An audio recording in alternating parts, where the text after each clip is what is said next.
The road to PodaMania, presented by Opinions and Beer. Tag along in this annual event with Adam and Ed Ray 1416 into the world of pro wrestling. You're listening to Opinions and Beer. Stone Cold Steve Austin knows that the Opinions and Beer podcast exists in this world. And opinions and beer. Two guys and another guy. Will never happen again. Hello and welcome to Opinions and Beer. I'm your host, Adam. I've got Ed Ray 1416. And hello, everyone. And we are on the road to PodaMania. To get to that road, we've got to go through before Mania. You know, we do from the Royal Rumble to Wrestlemania. There is stuff in between Royal Rumble and Wrestlemania. It hasn't always been that way. Actually, that started in, I believe, 96 was the first time they had, this pay-per-view in between, which we spoke about that on the last podcast. We talked about Bret Hart versus Diesel with the surprise ending of Undertaker coming out and pulling Diesel under the ring. So here we are. Going from there, we're going to be working our way through the Attitude Era in this episode. We're going to be talking about the Attitude Era and, diving into No Way Out. The Attitude Era, No Way Out, ranking those episodes. We're going to go through, and basically by the end of the series, before March 16th, we are going to have gone through every main event before WrestleMania. Basically, No Way Out, Elimination Chamber, Fastlane. In March 16th, we're gonna put that main event and rank that along with these others that we're talking about throughout this little series. So before we get on into all that, I've got to talk about the beer of the day. And today's beer of the day is brought to you by The Brewing Project. This is Mega Berries Puff Tart. This Puff Tart is a sour ale with milk sugar, raspberry, blackberry, blueberry, and vanilla. Comes in at a very minor 4.8% in alcohol by volume. So yeah, this is going to be a traditional tart, a traditional sour, very low ABV. A puff. We're going to crack this bad boy open. Pour it in here. It is red like wine. Whoo, it smells like pure raspberry. I smell the raspberry. Or is that blackberry? Who knows?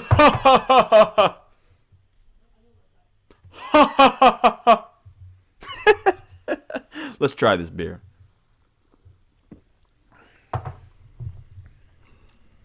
That is the bomb. Holy crap. I wasn't expecting that taste.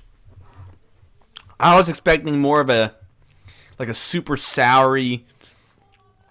This was wow. I am actually taken back by the flavor in this beer. I'm not sure I'm getting. They mix too many berries, man.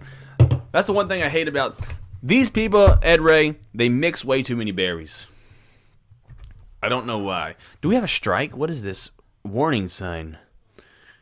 Notifications. Oh, F your notifications. Anyways, Puff Tart. I wonder if they put marshmallow in this, or that's just puff. Because usually when they say puff, they put marshmallow. But maybe not. Maybe that's the vanilla and milk sugar is what they're trying to say. That's delicious. That's delicious. I might have to go and buy more of this. This was expensive. For only 4% in alcohol, this was super expensive. But that is a delicious beer. Delicious! Ed Ray, go ahead. I don't have COVID. Try this. Because that's how good it is. I think you might like this.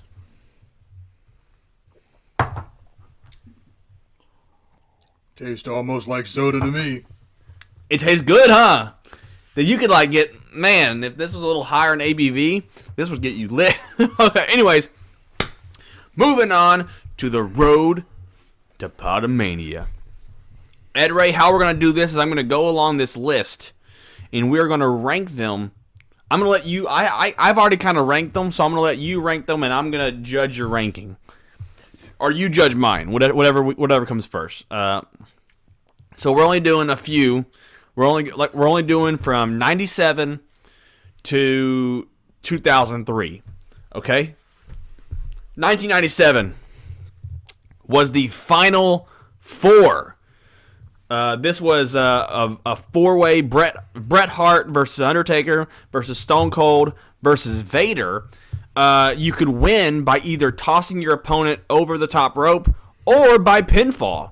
So it was either way. You could either pin them or throw them over the top rope to get the win. I believe what happened in 97. See, in the Royal Rumble, it came down to the Final Four, and Stone Cold was still heel. He had not transitioned to babyface yet. He doesn't transition to babyface until until WrestleMania. So basically, the Final Four was the last four people that were in the Royal Rumble, which was Bret Hart, Undertaker, Stone Cold, Vader. Vader and Undertaker, I believe, either eliminated themselves. Something happened with them where they both got eliminated at the same time. And it came down to Stone Cold and Bret Hart. Stone Cold was actually eliminated, but the so-called refs didn't see it. It was this whole thing about how, and that kind of where they started. That's where they had the big start of having refs around the ring since then, because they threw Stone Cold over. He went over the top rope, and then he came back in and eliminated Bret Hart because the referees did not see Stone Cold get eliminated. He was declared the winner. So technically, Bret Hart is the actual winner of that Rumble. Anyway, so they do this four-way Final Four. It was a very interesting match, because obviously you could lose by either going over the top rope or getting pinned. But there was a lot of outside fighting because they would go under the rope, and a lot of there was a really crazy spot with a big boot to a chair, and it collided into Vader's face, and it really busted. It gashed Vader's eye pretty bad, so he's bleeding the whole match. It was pretty brutal. And Bret Hart ended up winning the Final Four, and he would go on to face Sid Vicious, and shenanigans would occur, leading to Bret Hart versus Stone Cold at the Royal Rumble, and obviously Undertaker versus Sid Vicious at WrestleMania. Bret Hart versus Stone Cold at WrestleMania. Sid Vicious versus Taker at WrestleMania that year. What was your take on the Final Four match? It was a pretty brutal main event. Yeah, man, Vader. Yeah, it was. They were. Vader's was a very tough man, because not only was he able to finish the match with a cut below his eye, like you said. Yeah. But here's a story that many wrestling fans do not know. When New Japan and All Japan had a cross promotion in 1990, Stan Hansen and Vader collided in the ring, and incidentally, Stan poked out Vader's eye, and his eyeball left his socket, and he had to push his eye back into his eye socket. Then he finished the match. Jesus! That's intense. It was intense, and it was a very stiff match, too. Oh, my God, Vader. Vader's brutal. Yeah, they were pretty stiff in that match. That was a pretty stiff match. Vader still, he went to the top.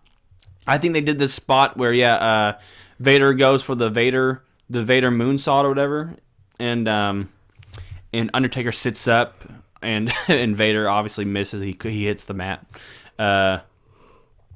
Crazy stuff. Final Four was a pretty interesting bout. In 1998, No Way Out, we get a 8-man non-sanctioned tornado tag match. One pinfall for the win. It was Stone Cold Steve Austin, Owen Hart, Cactus Jack, and Chainsaw Charlie versus Triple H, Savio Vega, and the New Age Outlaws, Road Dogg and Billy Gunn. Non-sanctioned 8-man tag match. I'll be honest with you. Out of all the main events so far, that one was kind of the worst. It had a fun ending with Stone Cold giving everybody stunners, and he stuns China, I think, is a big. There's a big moment with him, Stone Cold stunning China, but the match itself was kind of all over the place. It was kind of.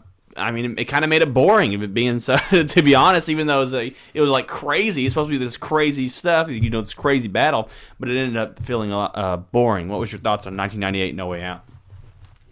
To be honest, it was just terrible, because the match, the feuds did not make any sense at the time. But after No Way Out, that was when Owen Hart versus Triple H started gaining interest.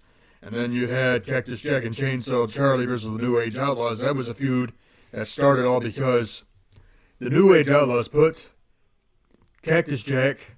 No, what they did was shut the dumpster where Cactus Jack and Terry Funk was in. Terry Funk was Chainsaw Charlie.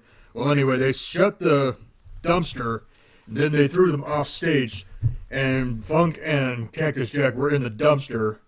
They threw them off stage, the crowd went wild, and that was when all this hardcore shenanigans started with Chainsaw Charlie and Cactus Jack versus the New Age Outlaws at Wrestlemania. Oh, yeah.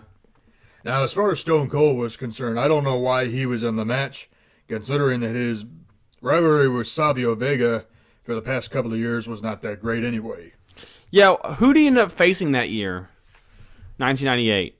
Who, Stone Cold? Yeah. Shawn Michaels for the main event at WrestleMania. Oh, yeah! So maybe that's what it was. Oh, yeah, that's what it was. Because he basically stunned all of Shawn Michaels' friends, Triple H, New Age Outlaws, and China. Well, I have a feeling the reason why Savio Vega was in the match was because Shawn Michaels was hurt, obviously. Yeah. And couldn't do any matches. So that's what it was. So Savio Vega was a replacement for Shawn Michaels. Yeah, because Shawn Michaels was not doing well. He was injured in the 1998 Royal Rumble when he took a backdrop on a casket. And since then, Shawn Michaels, he was doing spots on television, doing promos and such. But he wasn't physically wrestling up until WrestleMania 14. Yeah. And that was so that actually makes sense, though, that they used Savio Vega. Because him and Stone Cold did have a feud prior to that in 1996. They had that feud in 1996. Moving on, sadly, it made sense. Looking back at the 1998 No Way Out, it made sense, but the match itself was just so bad. I guess storyline wise, yeah, it was a fine build up, but the match was just horrible. Anyways. Moving on to 1999, St. Valentine's Day Massacre. No Way Out, St. Valentine's Day Massacre.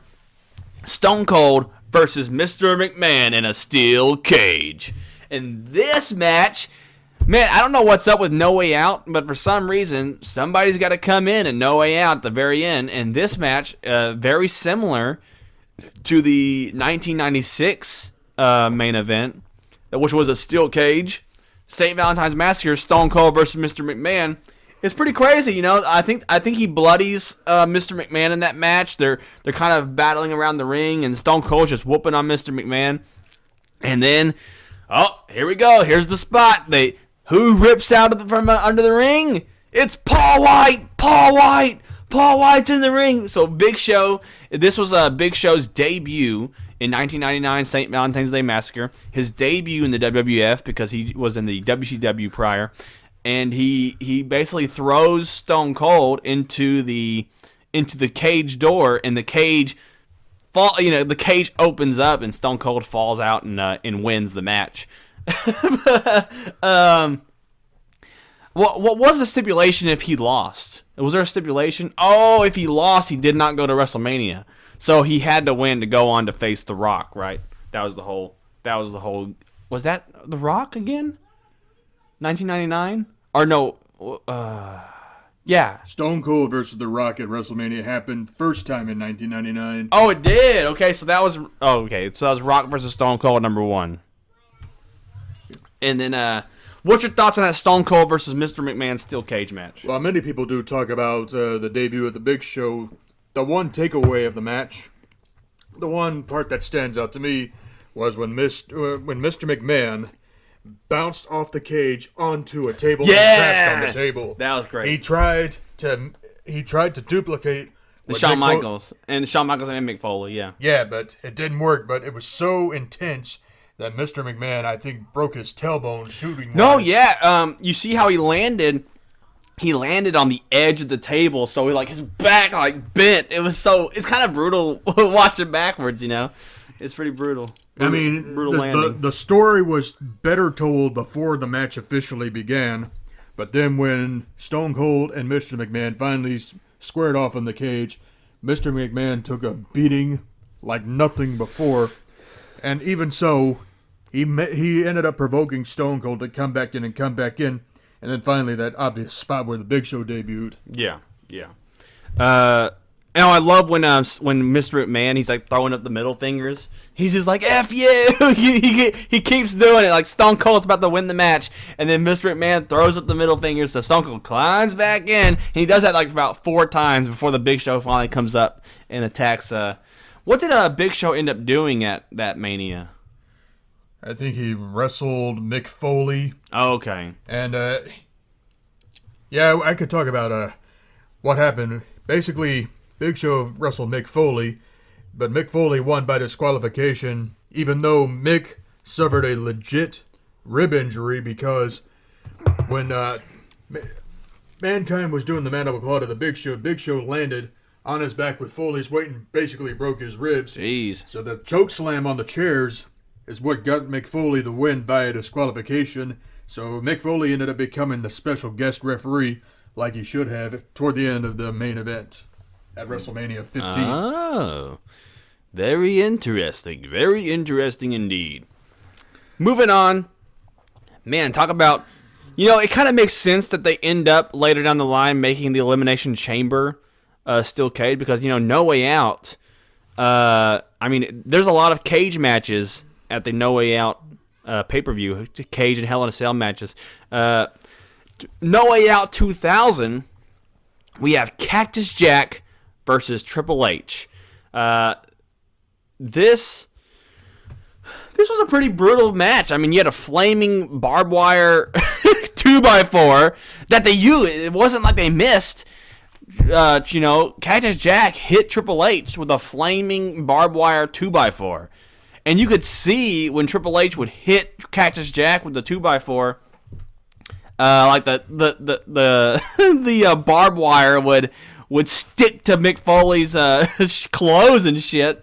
It was pretty brutal. And obviously, looking back at it, I can see the gimmick though. I can see that they purposely gimmicked the Hell in a Cell to try to. They were really trying to mimic the Undertaker stuff, but they wanted to control it. So they're because a lot of the Undertaker stuff was unplanned, especially that choke slam through the top of the cage. That was unplanned. In this match, everything was very planned out. So they were basically trying to mimic an uncontrolled match and make it this controlled environment. And it kind of lacks in certain areas when of them doing that. But overall, it was pretty brutal. It's like a bloody match. When Mick Foley takes the big bump where he goes through the cell, he fucking goes through the ring. There's a big indention in the ring. I thought there was thumbtacks in that match, but I guess there wasn't. There's no thumbtacks. He just basically Mick Foley, he starts to crawl out the hole. Triple H can't believe it. Triple H pedigrees Cactus Jack for the win. That's brutal match. No Way Out 2000. I believe was that the Mania where it was a 4-way? It ended up being a 4-way between Triple H, Big Show, The Rock, and Mick Foley. Yeah, because what happened was in the 2000 Royal Rumble, The Rock got himself eliminated, but nobody... Oh, yeah! Yeah, he got himself eliminated like the idiot that he was, and Big Show legitimately won the Royal Rumble. Yeah.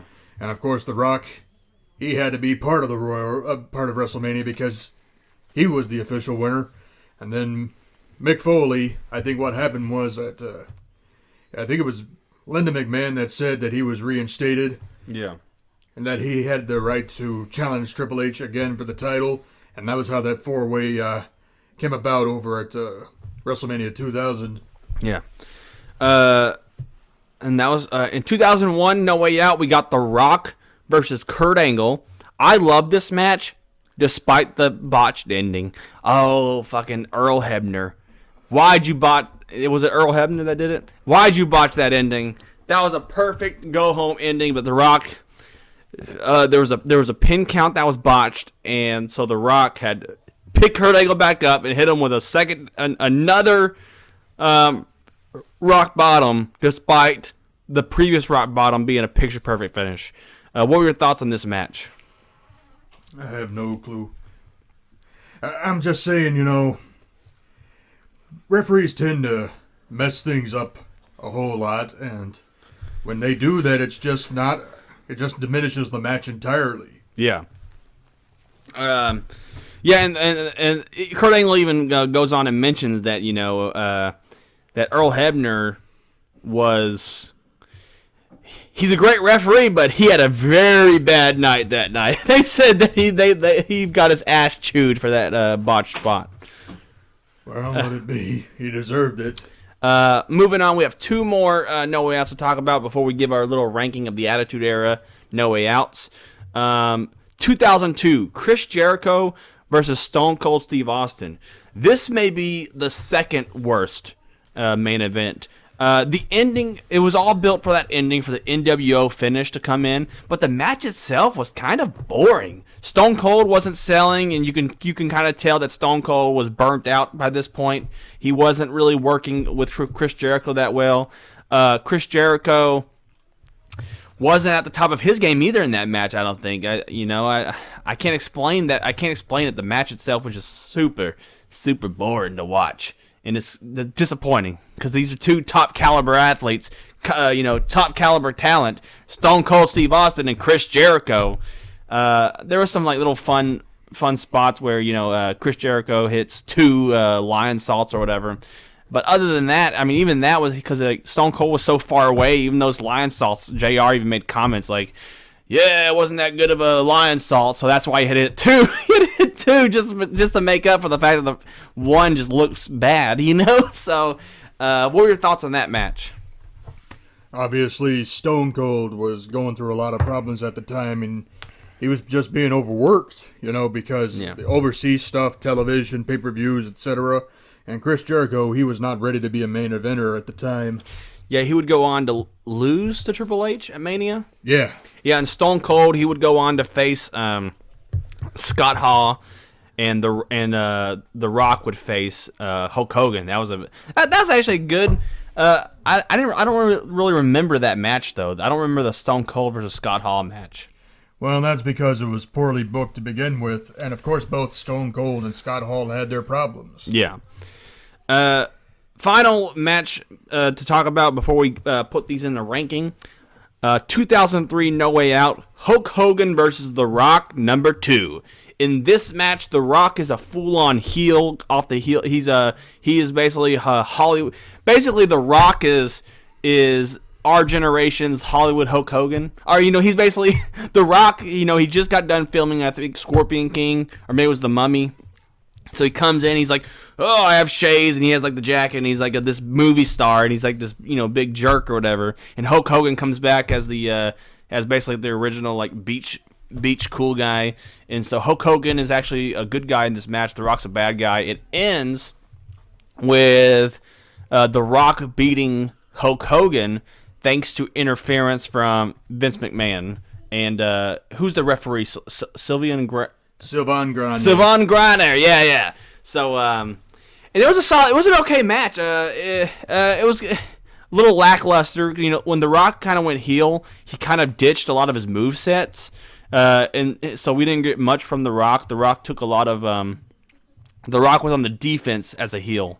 He was kind of like a cowardly heel, strangely enough. You'd think he'd be, just an aggressive heel, but The Rock's character was a coward heel. Thoughts on the match? Yeah, it was just another screwy finish to build up Hulk Hogan's feud with Vince McMahon, and Hulk Hogan versus Vince McMahon at WrestleMania, and then The Rock would reunite his feud with Stone Cold for the final time. Yes, that was the final match. The very next Mania was the final. It was The Rock's final, not The Rock's final, the Stone Cold's final match. And The Rock. And this time Stone Cold finally lost clean in the middle of the ring. Yep. And then The Rock would go on to lose to Goldberg at Backlash. All kinds of fun stuff we could talk about right there. We're going to be... let's go ahead. We're going to do the ranking. We're going to come back, though, with the... What's after Attitude Era? Ruthless Aggression. So the next time you see us next Tuesday... Well, today's a Thursday. We're live right now. We're recording Tuesday's episode now. So if you... Podcast listeners, you need to help our YouTube. Podcast is doing great. YouTube on Opinions of Beer isn't that great. So if you're listening on the podcast, please go and try to subscribe to us on YouTube. If you do, sometimes you'll get stuff like this. You'll get an early release of an episode. Early live recording of an episode. How fun is that? And all kinds of things. We want to try to build some of the YouTube stuff up. Anyways, moving on. Here's my ranking, and I'm going to go ahead and include that first match we talked about in last episode, Bret Hart versus Diesel. So here's my ranking right now, and tell me what your thoughts are. Best to worst. Let me do worst to best. Worst so far was the 1998 No Way Out, that 8-man tornado tag. Horrible. Garbage. Second worst, Chris Jericho versus Stone Cold. Didn't like it. I thought it was boring. I thought Stone Cold was phoning it in. I thought both of them phoned it in that match. And then I got Bret Hart versus Diesel in the cage. And then I got Stone Cold versus Mr. McMahon in the cage. I thought that was a little bit funner than Bret Hart versus Diesel. Then I have Final Four. Then I have Triple H versus Cactus Jack. And then I have The Rock versus Kurt Angle as my current rankings before we enter the Ruthless Aggression era. What are your thoughts? What would you change? Well, let's see. I agree with No Way Out 1998. That was terrible. I agree with Chris Jericho versus Stone Cold. I agree with Bret Hart versus Diesel. I would say the Final Four would be number 4 on my ranking. Okay. And number 3 would be The Rock versus Kurt Angle. Okay. Number 2, Stone Cold versus Mr. McMahon. Of course, number 1, Triple H versus Cactus Jack. So you really like that Stone Cold versus Mr. McMahon stuff, huh? Yeah, it was a great storytelling of a match. But Triple H versus Cactus Jack, it was the ending was perfect. The match itself was awesome. Well, Ed Ray, that's just your opinion. And that's fine. Because all we have here are opinions in Mega Berry Puff Tart by Project Berry. 10 star. This is a 10 star beer. Not maybe 9. 9.8. This is a 9.8 out of 10 beer. Did I say my stuff? Yeah, opinions and beer. Okay. Let me end it on here. We are opinions and beer.